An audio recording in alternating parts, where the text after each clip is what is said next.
Hey everyone, welcome to Gaslit Nation. I am Andrea Chalupa, a journalist and filmmaker and the writer and producer of the journalistic thriller Mr. Jones about Stalin's genocide famine in Ukraine. And today we have a special debate. Is the U.S. an oligarchy? Spoiler alert, yes it is. I will be going up against Felix Salmon, author of The Phoenix Economy, Work, Life, and Money in the New Not Normal. This conversation was recorded during the election, during the summer. So much was happening then, obviously, with Biden dropping out and Kamala replacing him. So this conversation got pushed, but I think now is a perfect time to run it. Why? Because Americans across the political spectrum have been united in a love affair of a young assassin nicknamed the Claims Adjuster. And this is a phenomenon. So this Robin Hood type folk hero. And yes, there's all these TikTok videos of folk songs in tribute to the Claims Adjuster that are online. Some of them are being taken down. And I'm sharing all this with you to remind you all that what we're witnessing happened in the 1920s, 1930s during the Great Depression, another time like today with historic levels of income inequality, with rising threats of fascism. Because remember, what are the three main ingredients that produce fascism? Income inequality, huge historic levels of income inequality, political instability, like January 6th, and rampant disinformation and propaganda. And that's what we had back then, leading up to the rise of Hitler and Mussolini and ultimately World War II. And that's what we have today in America. But during that period of the Great Depression, of that rampant historic levels of income inequality, you had these folk heroes like Bonnie and Clyde and John Dillinger, outlaws who were seen as standing up to the greed of big banks and federal inaction by robbing these banks. And that same sort of Robin Hood folk energy has been surrounding the assassin nicknamed the Claims Adjuster, whose bullet casings at the scene of the crime, where he gunned down the United Healthcare CEO, the largest health insurance company in America, whose CEO is under all sorts of investigations from insider trading and so on, who is just been destroyed online, even before his murder, for horrible levels of denying coverage. His wife, who was interviewed, said that she believed that her husband's life was under threat because of claims not being met by his insurance company. And the bullet casings at the scene of the crime, as you know by now, said deny, defend, depose. And that's similar to the book Delay, Deny, Defend: Why Insurance Companies Don't Pay Claims and What You Can Do About It by Jay Feinman. So this gunman also left a backpack in Central Park with Monopoly money in it. Monopoly being a game that was invented to be a satire on rampant greed and capitalism in America. So we felt like, as a nation, like, oh my God, we have our very own Joker here from Batman. And then when surveillance photographs of him were released, the jackets you were wearing reportedly were selling out online. Men and women were posting videos offering to cook for him, offering to be a sex slave, and people across the political spectrum seemed united. Okay, it's like we put aside our differences to cheer on this guy. There was a lookalike contest for him in Washington Square Park, where there had just been a lookalike contest for the heartthrob actor Timothée Chalamet. And Terrell Starr and I were at a dinner on Saturday night at a Georgian restaurant in Brooklyn, celebrating the Syrian people, the Georgian people, all people standing up to brutality. And the woman seated next to us, who we started chatting with, who took a photo of us, who we made small talk with, was saying that she had just come from the Washington Square Park lookalike contest for the Claims Adjuster assassin, as he was lovingly nicknamed by the internet. So this has been quite a moment in this country, especially following such a horrible election that led our country towards the brink of civil war. And now we have the Claims Adjuster to bring everybody together. Now, if you're feeling sick to your stomach because of the violence that was perpetrated, I want to just remind you, if somebody were to go shoot up, let's say, a synagogue, a mosque, a gay nightclub, that would be genocide. That would be ethnic cleansing. But to go after someone who is going after you, who is denying you life-saving help, who's being predatory towards you in your weakest moment, who is enriching themselves off of your own misery, right? At a certain point, people get cornered. They're either dead if they do, they're dead if they don't. That's what we saw in Syria. The Syrians had no choice but to organize and fight and overthrow Assad. They're dead either way, right? And that is what is happening in America today with these historic levels of income inequality.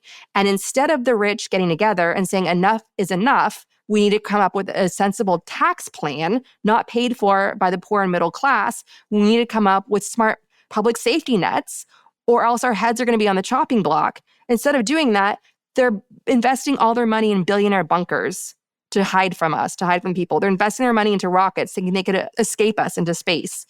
And we know this to be true. When Black Lives Matter happened, that big movement for George Floyd, an architect friend who works for the uber rich got a big influx of phone calls from clients wanting bulletproof walls, wanting panic rooms. So instead of giving back much of their stolen wealth, their wealth that's squeezed from us, because the people in America are treated, as they say in Ukraine about the oligarchs, like the shit they grow their money in.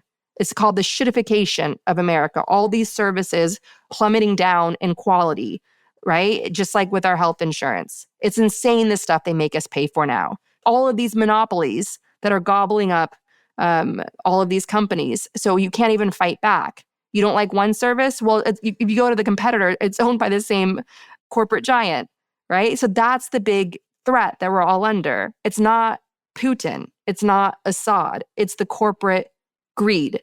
That is the big enemy.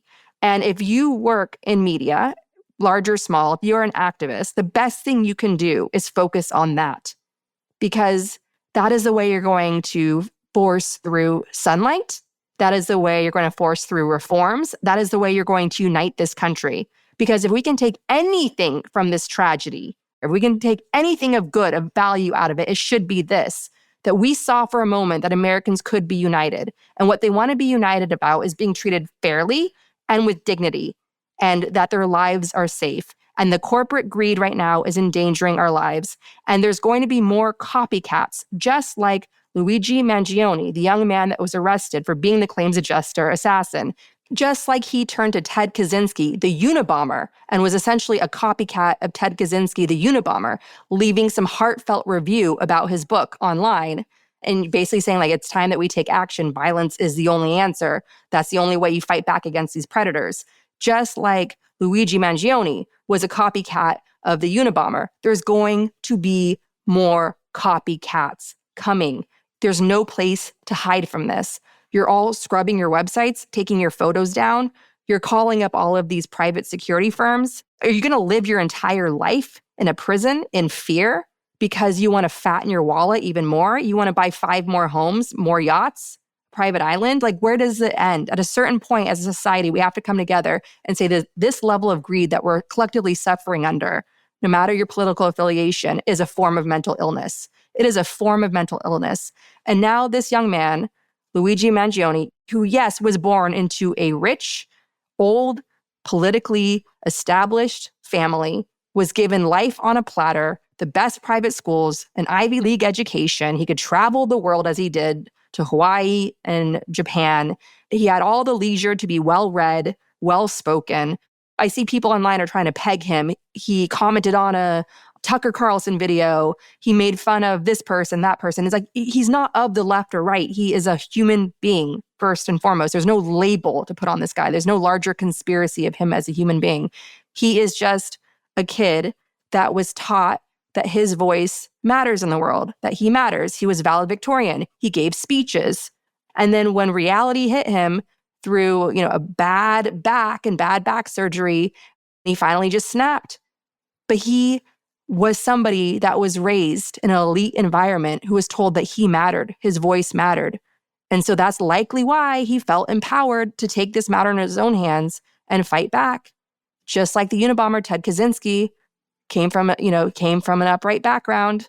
And obviously when Black people do it, all of them are rounded up and shoved into the military prison complex, right? Oh, you're suspicious? We're going to let you die in solitary confinement.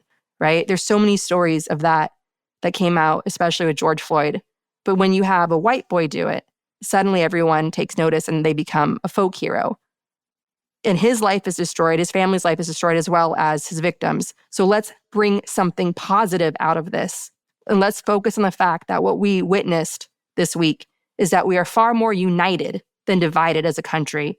And it's time to push aside the narcissistic clowns that are trying to distract us from the real villains. And that is the corporate greed machine that has both parties on tight leashes.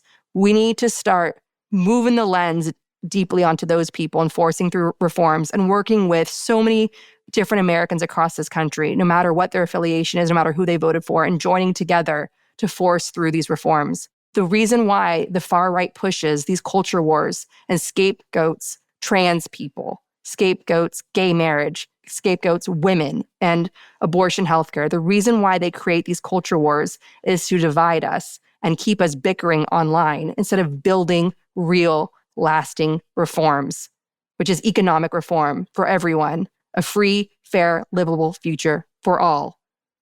Is the United States an oligarchy? Yes, and it's only going to get worse unless we unite as a country and stay united and focusing on the real enemy, which is the corporate greed. I staunchly stand against violence. I'm 100% nonviolent. The Gaslit Nation Action Guide opens with Martin Luther King's memoir, okay? As I've been saying for years now, at a certain point, people snap. That is just how these patterns work throughout history. I've seen it before in my research, and it's coming back around again. Now here's Felix Salmon, author of The Phoenix Economy, Work, Life, and Money in the New Not Normal.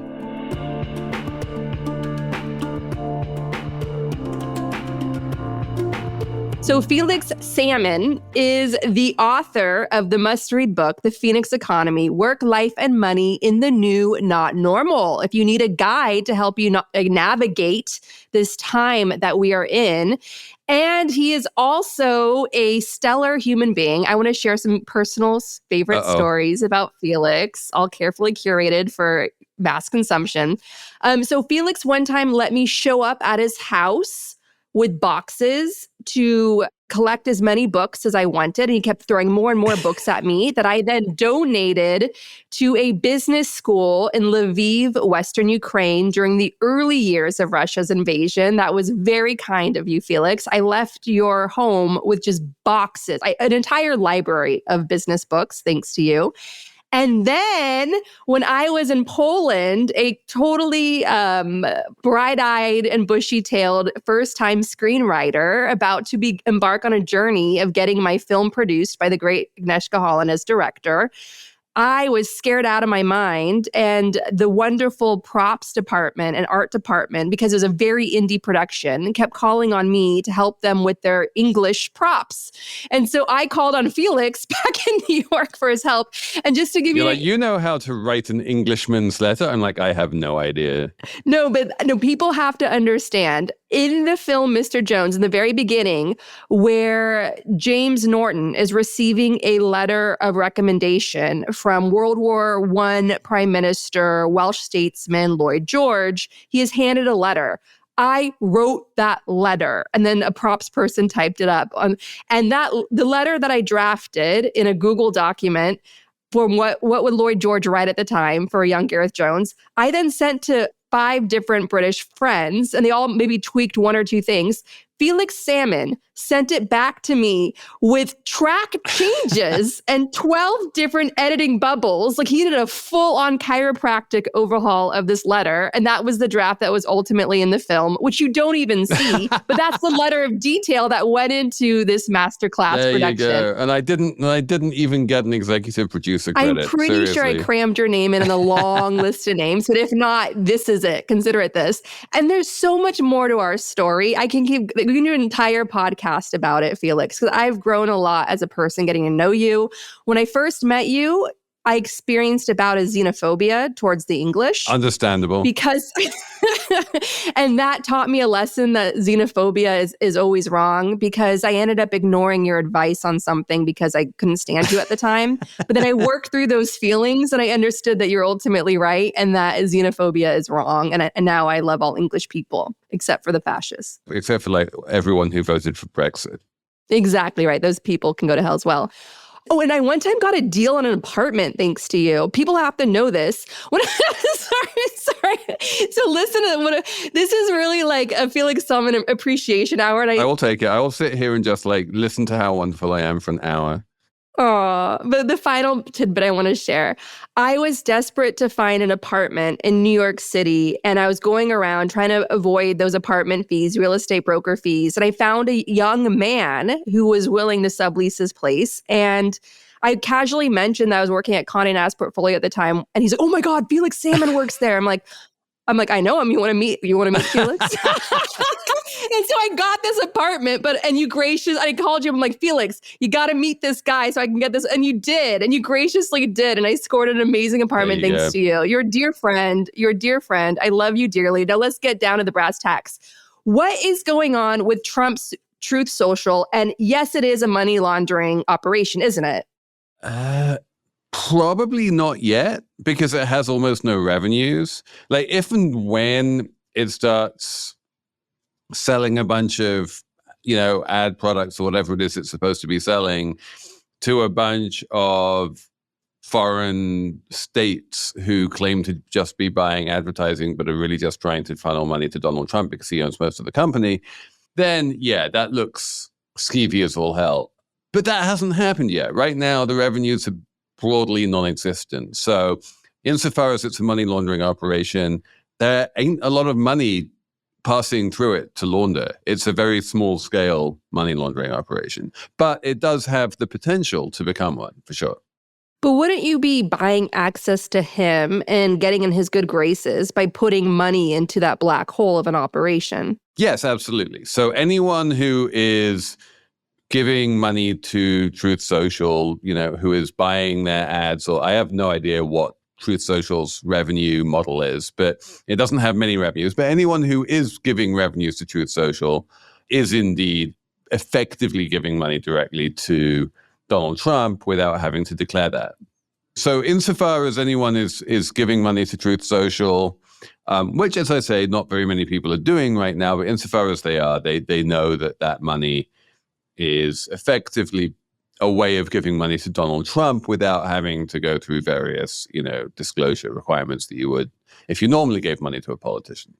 Right. And he's had some shady people putting money into it, like a Russian who is a Russian American who's under criminal investigation. Are you familiar with this? I am not. Okay, well, then I'll read that article in the intro to this interview so people get the context. But would you say that this is a similar dynamic with Hunter Biden and his paintings, which have been selling for pretty astronomical amounts for an amateur artist? Except for Trump is a politician and Hunter Biden isn't, right? So if you buy one of Hunter Biden's paintings, the gallerist will get a cut, Hunter Biden will get a cut, but the kind of pass through to Joe Biden is not at all obvious. And oh no, absolutely not at all. So it doesn't feel like a way to give money to a politician in the same way that like spending money on Truth Social ads is a way to give money to Donald Trump. Right. But wouldn't you get into Hunter Biden's good graces? I'm not joining the Hunter Biden bandwagon by any means, but I just find the dynamic of his painting selling interesting. And I don't know if that's just the American culture obsession with celebrity, but probably is in his case. It's probably worth assuming that Hunter Biden knows the identity of the people who have bought his paintings, right? And if you've spent a lot of money on his paintings and he knows who you are, then obviously you're going to be in his good graces for having given him a decent chunk of his income for this year or last year or whenever it was he sold the paintings. If you want to like cozy up to Hunter Biden, that's one way of doing that. I'm not quite sure what cozying up to Hunter Biden really gets you in the grand scheme of things. It's not clear that Hunter Biden has any real ability to give you anything meaningful in return. In stark contrast to Donald Trump, who, if he becomes president, has an enormous amount of ability to do favors for people who gave him money. Right, because he's transactional through and through, and we've seen that repeatedly. But also, as president, he has an astonishing amount of power to do things for people. As Hunter Biden, he has like almost no power to do anything for anyone. Right. He's just a great artist. And God bless you for buying those paintings. So I'm sure he needs it for his legal fees, because what he's been put through is just bizarre. You don't really get that treatment unless you're the president's son, and Republicans hold a lot of power right now. But it's also the DOJ doing it, which is weird. Another testament to Merrick Garland. We're going off track of what I wanted you here for, but this is me very comfortable with you as a guest and just sort of shooting the shit like we normally might. So, question for you, though, about Truth Social. Is this something that would you see regulators potentially shutting down because of how odd it is that it's this black hole? It's certainly not a moneymaker. It's certainly not like financial wizard Jared Kushner, who attracted all those billions from the Saudis. But so wouldn't the feds have reason here to look into Truth Social? It's not illegal to lose money. Normally, companies that lose money shut down of their own accord just because they keep on losing money. But the thing about Truth Social is that it has an astonishing share price, right? That because its equity is worth over $3 billion, it has the ability to borrow money against its equity, or to issue new equity, or those kind of things. So I don't see it sort of just running out of steam and closing down anytime soon. So you don't see this as some sort of, the SEC might be like, why are these share prices so high?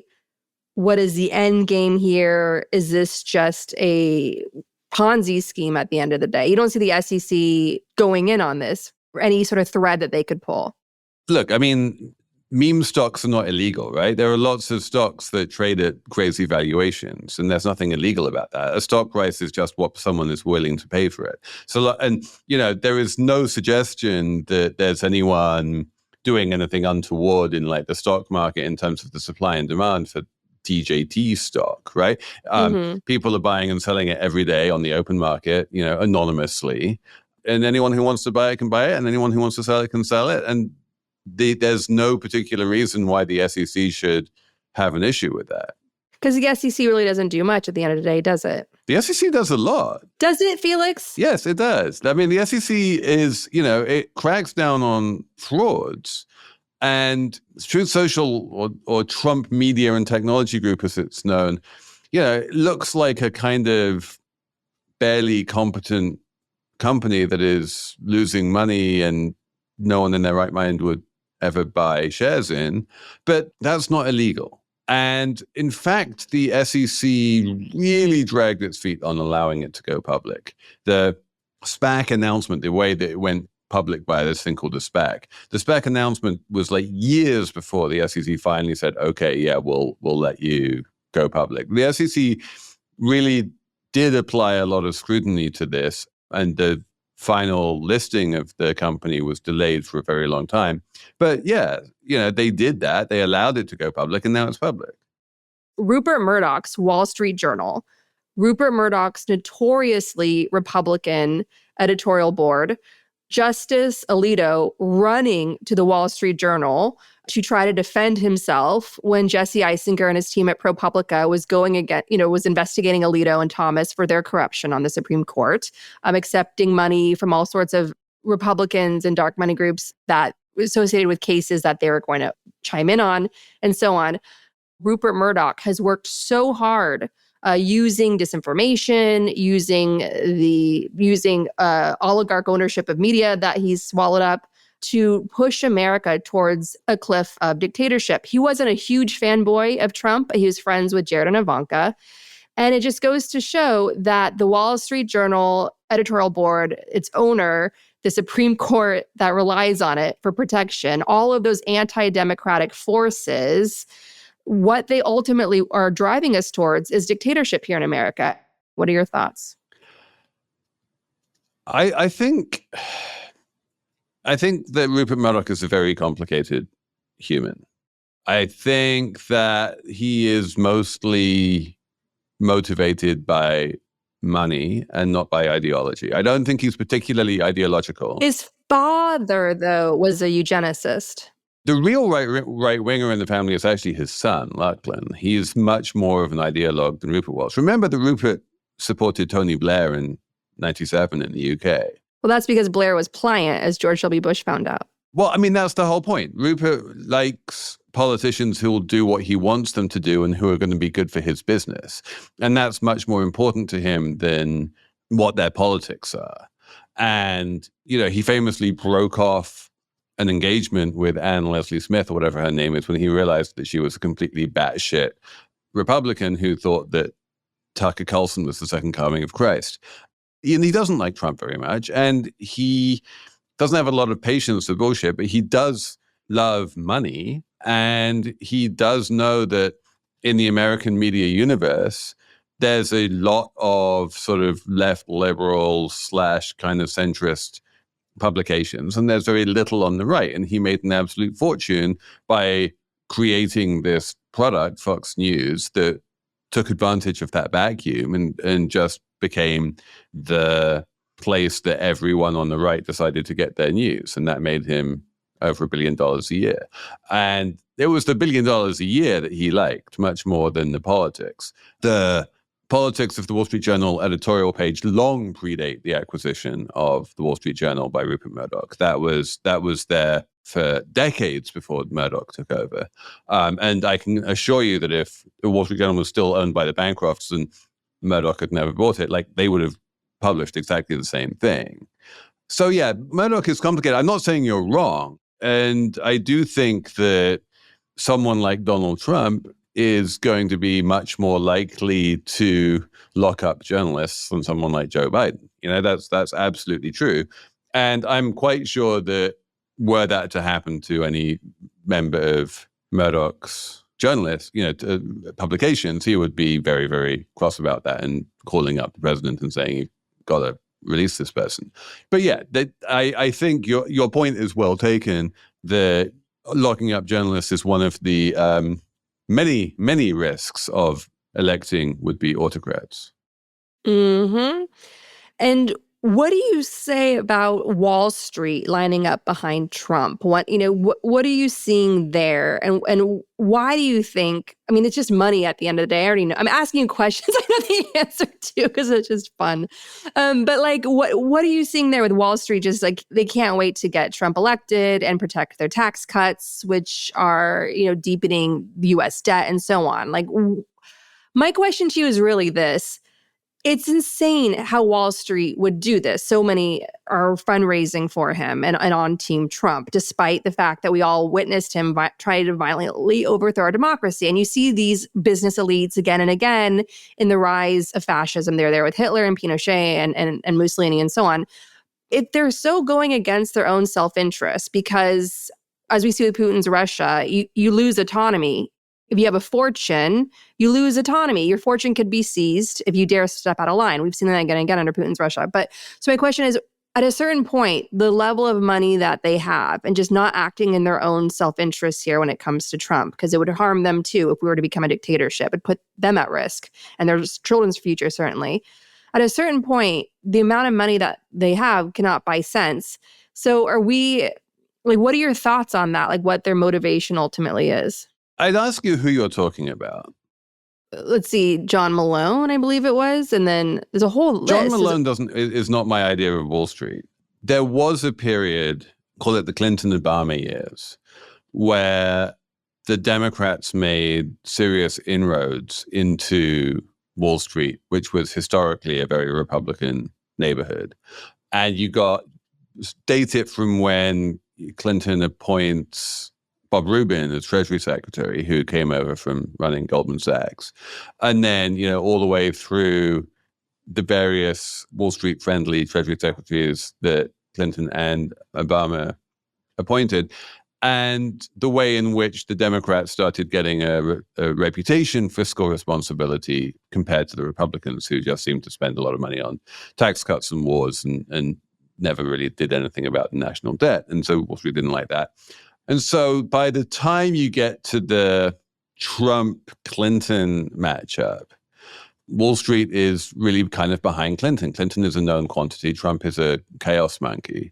And Wall Street is like, yeah, we'll support Hillary. But then after Biden gets elected, Biden sort of tacks to the left and is much less Wall Street friendly than Clinton and Obama had been. And the natural state of Wall Street is to be Republican. So I would say that insofar as there has been a move back towards the Republicans on Wall Street, that's kind of mean reversion. But also you still have a lot of support for Democrats on Wall Street, and for Biden in particular. I wouldn't say that Wall Street as an industry is overwhelmingly pro-Trump. I don't think it is. Well, you have Blackstone Group CEO Steven Schwartzman, who's supporting him. And then you have hedge fund executive Nelson Peltz and Robert Bigelow, and on the list goes. And Citadel's Ken Griffin, billionaire Bill Ackman, on and on and on. It's a who's who, though, of top American financiers. Well, but like, who does Biden have? Jamie Dimon? Maybe. Yeah, it's not clear. Like most of these people that you just named, with the possible exception of Ackman, who's gone a little bit off the rails recently, are lifelong Republicans who were supporting Trump last time around as well. That's not a change. The interesting thing is whether there's been a change this time around and Wall Street is more, whether people are supporting Trump this time who weren't supporting him last time. And I think there are. I think some people are, and Ackman might be one example, but certainly Schwartzman isn't. Schwartzman was always a Trumpist.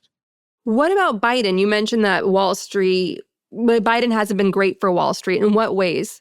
Oh, but Biden has been great for Wall Street in the way they love the most, which is that the stock market has gone up and, they've all made lots of money and they have nice fat interest margins. And, generally Wall Street as an industry, the financial sector broadly is doing very well.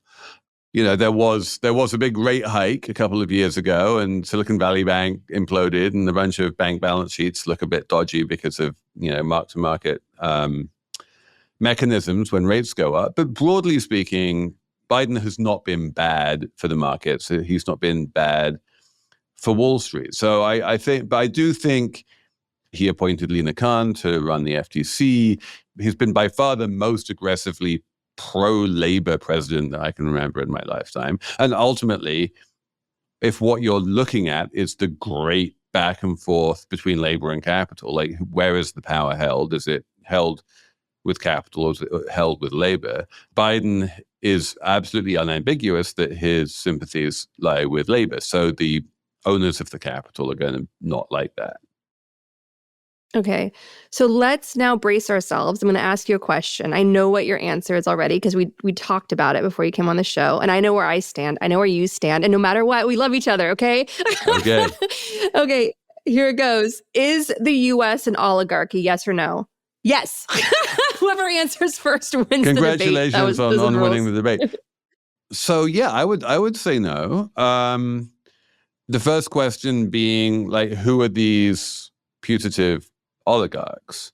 Jeff Bezos, who's destroying the Washington Post right now by hiring all these illegal British hackers, for one thing. Go on. Elon Musk. I can go on and on, Felix. Let's be serious here. You can't go on and on because you've just named, 2 of the top 5 richest men in America. And by, Russian standards or by the standards of any normal oligarchy, they own tiny proportion of the, national wealth. But it's impactful, though. We literally are stuck under oligarch ownership of our media. Ukraine has been suffering under that with Kremlin corruption coming into Ukraine.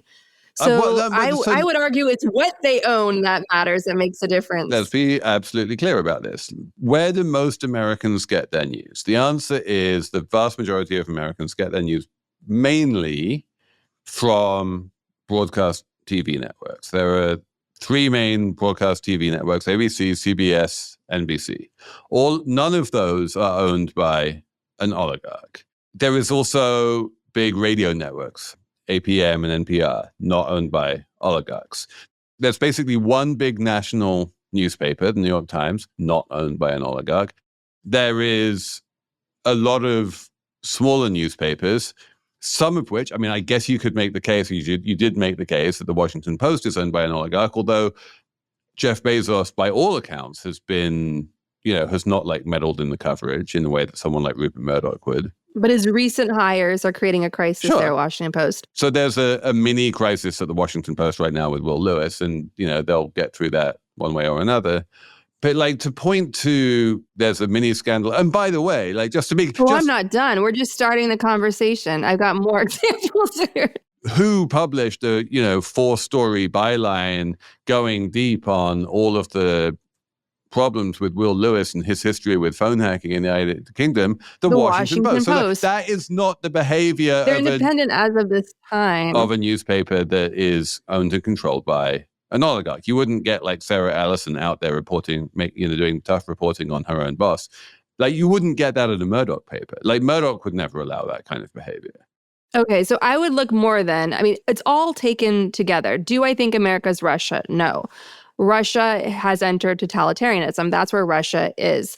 But the U.S. is certainly heading towards oligarchy, but it's not there now. If you look at income inequality, highest levels since the Gilded Age, not even true. higher. Absolutely not true. Absolutely true. Income inequality has been coming... In the U.S., income inequality is higher than it was even in the Gilded Age. And I will check my sources. Income inequality has been coming down.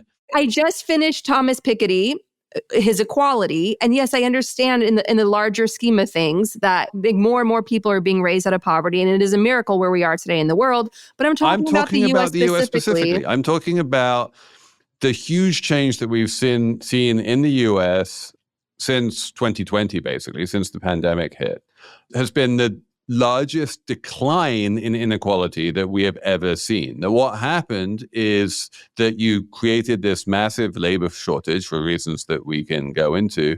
Effectively, the de facto minimum wage in this country doubled from $7 to $15. Thanks to grassroots power and pressure. Yes, go on. Yeah, and so what that did is that like the way you measure income inequality is you look at how the rich are doing, but you divided by how the poor are doing. We have brought the poor up over the past 4 years more impressively than at any time in the past 50 years.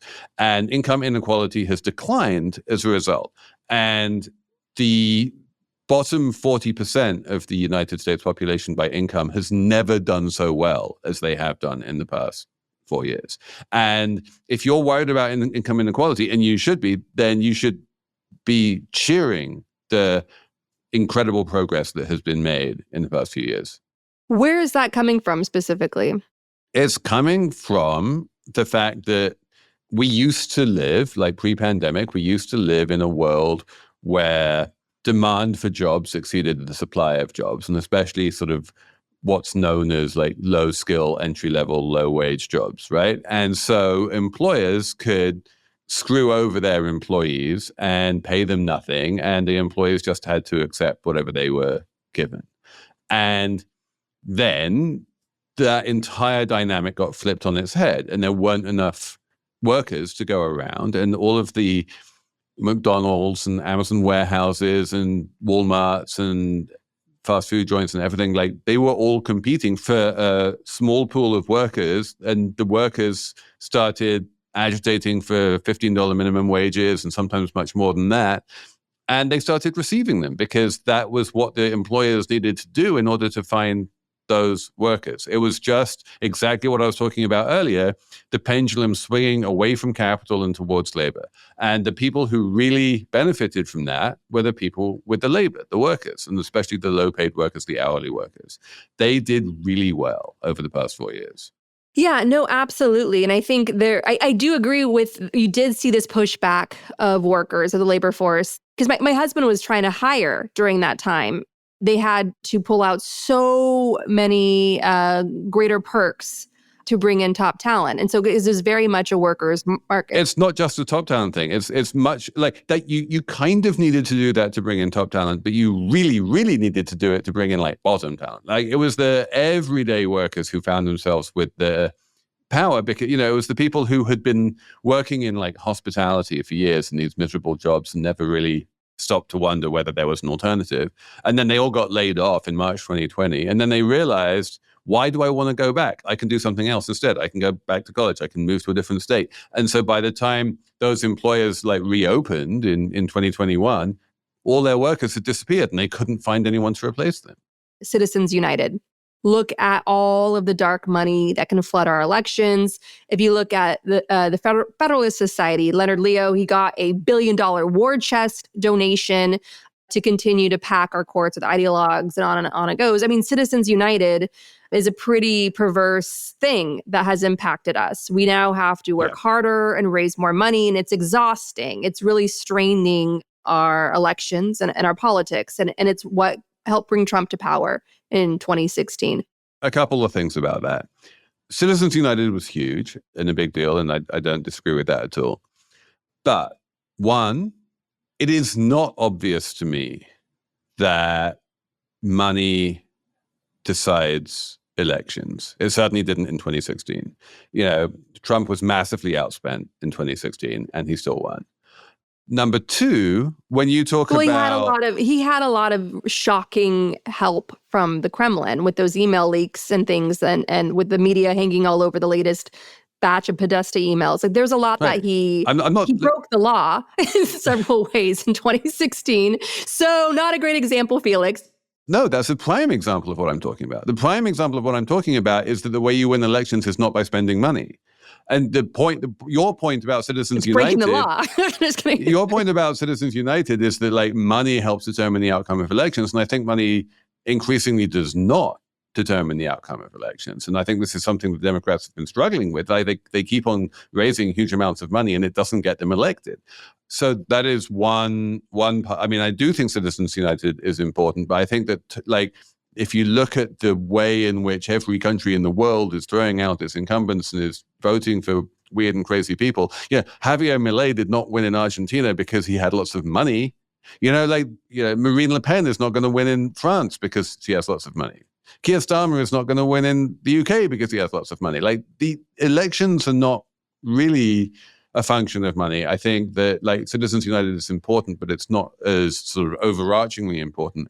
And the other thing is that, again, going back to this question of labor versus capital, absolutely, capital has a huge amount of power, always has, and the pendulum swings back and forth a bit, but it's never massively on the side of labor. Capital is important and powerful, but I think it's facile to conflate a large amount of power in corporate America with that ipso facto being oligarchy. We live in a country with the deepest and most liquid capital markets in the world. We live in a market, in a country where the vast majority of big companies are publicly owned, which means they're owned by millions and millions of small individuals in one way or another. They're owned by pension funds, they're owned by insurance companies, and via direct and indirect forms of share ownership, Americans in general participate in capitalism in that way. Just because a company has power and political power, but through Citizens United, does not mean that an oligarch has power. Most companies are not run by oligarchs. I don't think that Tim Cook is an oligarch. I don't think that Satya Nadella is an oligarch. You can run $1 trillion company. That doesn't make you... I don't think that Sundar Pichai is an oligarch. They hide their cash abroad. Tim Cook certainly does. Hides Apple's cash abroad. They're wealth hoarders, and they're keeping it from being taxed. And there's this entire... It's not just a libertarian war against paying taxes, but it's become... Let's not personalize this, Andrea. This is the point. Who's personalizing Apple. it? No, you're saying Tim Cook hides... The point Tim Cook pays his child US of God, taxes. Tim Cook is a tax dodger who, as the head of Apple, has hid massive amount of cash abroad. And they all do this. It's a larger culture of wealth hoarding where they're protecting it from taxes. And that's money that's being starved from the people to pay for public schools, to pay for our roads, greater infrastructure, to pay for greening our economy faster, and so on it goes. So for instance, here in New York City, my neighbors and I are being squeezed with this well-meaning collective mission to get rid of our gas boilers, go gas-free, electrify. That's all very well-meaning. It's radical. It's revolutionary. New York is on the forefront for doing this. Meanwhile, we're looking at the 100 or so corporations that are really the ones driving the climate crisis. And they're so big and difficult for us to, take on and reform that the pressure comes on us, the little guy, to have to make these changes to try to force the upper markets to change. If we put in green solar panels, we're therefore contributing to green jobs and improving that market. So my point is, where the hell are the reparations for the rest of us for the climate crisis? Why can't these big corporations, like with all the wealth that they're hoarding in these tax shelters abroad, why can't they write buildings like ours a big fat check to pay for all these environmental efficiency upgrades? Like, why does it fall on us, the consumer, to do it? And that's why I just think it's undeniable that the immense wealth and power that we're up against and the burden that is meant for us to shoulder, that we are in some sort of perverse situation. Maybe it's not an oligarchy by some strict definition, but it's certainly something where it defies common sense logic of where we are. And I feel like the Tim Apples of the world, and he's just the one of many of these guys, it's a larger culture of greed that we're up against. And that's really my larger point. You can rebrand capitalism as a culture of greed, and I won't argue with that. And that's fine. It is absolutely true that Apple keeps a lot of money abroad. It is also true that Apple is a global company, and it makes a lot of money abroad. And what you are saying is that it is not, when it makes profits abroad, it doesn't repatriate those profits and therefore pay American tax on them. Like an individual would have to. Like, if I were to move abroad, live abroad, I'd have to pay taxes to the U.S. The United States is unique in that respect. No other country does that. If you were not a U.S. citizen, then if you lived abroad, you would not have to pay taxes in the U.S. Let me put it to you this way. Let's say that you're, French, and you have an iPhone, and you use a bunch of apps on your iPhone, and you pay for a bunch of apps on your iPhone, and Apple gets 30% of the revenue from the App Store. And that added up among all of the millions of French people who have iPhones turns into billions of euros that is spent in France on apps. And Apple makes a bunch of profit from those transactions. My question to you is, who really has sort of first dibs on taxing those profits? Is it America or is it France? I'd give it to the French because they'd spend it better. I trust them to spend it because they spend it on social services. But that's why the money that Apple keeps abroad is like that. Its U.S. revenues are all in the U.S. It doesn't send any of its U.S. revenues out of the U.S. The money that you're talking about is all money that Apple has made outside the U.S. They should be taxed on it, just like an American citizen living abroad.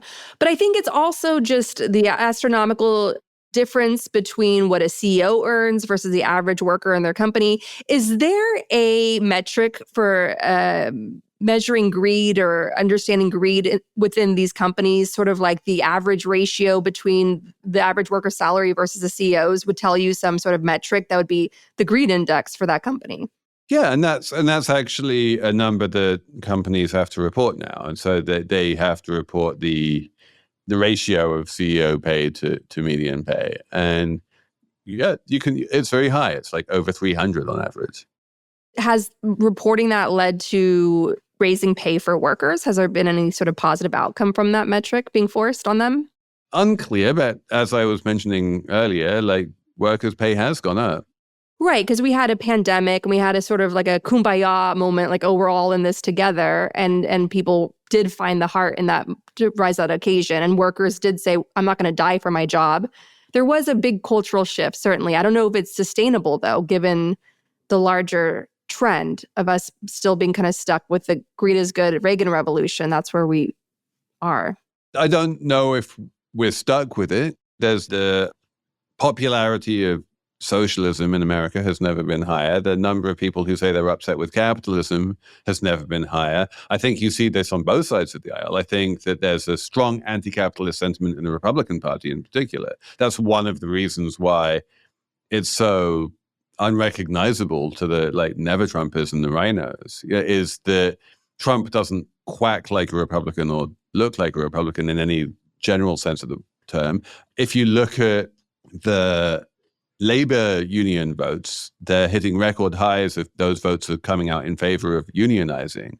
I think we're running at about 73% so far this year. It's a record high. But one of the reasons for that is that Republicans, more than ever, are voting to join unions. And that kind of anti-capitalist sentiment is something that you see very much on the Republican Party as well as in the Democratic Party. And you do have this, what you might call post-neoliberal consensus, that the kind of neoliberalism that was practiced by George W. Bush and Bill Clinton has had its day, that globalism has gone too far. We're going to sort of deglobalize. We're going to onshore. We're not going to rely on China for everything we consume anymore, and so on and so forth. And yeah, I think that the kind of red in tooth and claw capitalist doesn't really have a party anymore and has less political power now than they've ever had. They don't have a lot of power in the Democratic Party, and they don't have a lot of power in Trump's Republican Party either.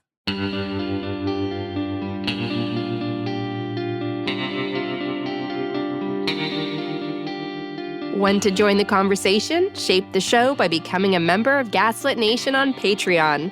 Join our community of listeners for exclusive Q&A sessions, bonus shows, get all episodes ad-free, invites to live events, and more. Most importantly, connect with other listeners in our group chat and committees, planting seeds of change. Sign up at patreon.com/gaslit. Gaslit Nation hosts Resilience Political Salons every Monday at 4 p.m. Eastern. Can't make it live? Recordings are available to our community on Patreon. Salons are your space to vent, ask questions, and connect with other listeners who also really, really hate Nazis. To help Ukraine with urgently needed humanitarian aid, join me in donating to Razom for Ukraine at razomforukraine.org. To help refugees in conflict zones, donate to Doctors Without Borders at doctorswithoutborders.org. And if you want to help critically endangered orangutans already under pressure from the palm oil industry, donate to the Orangutan Project at theorangutanproject.org. Gaslit Nation is produced by Andrea Chalupa. Our editing wizard is Nicholas Torres, and our associate producer is Carlin Daigle. If you like what we do, leave us a review on iTunes. It helps us reach more listeners. And check out our Patreon. It keeps us going. Original music in Gaslit Nation is produced by David Whitehead, Martin Vissenberg, Nick Farr, Damian Arriaga, and Carlin Daigle. Our logo design was donated to us by Hamish Smythe of the New York-based firm Order. Thank you so much, Hamish. Gaslit Nation would like to thank our supporters at the producer level on Patreon and higher.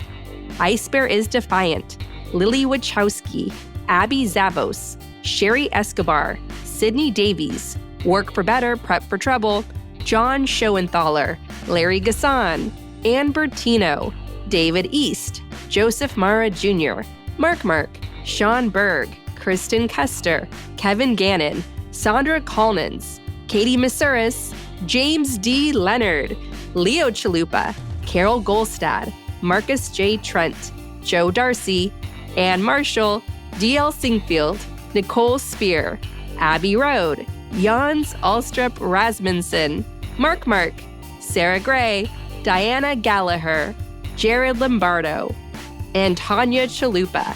Thank you to everyone who supports the show. We could not make Gaslit Nation without you.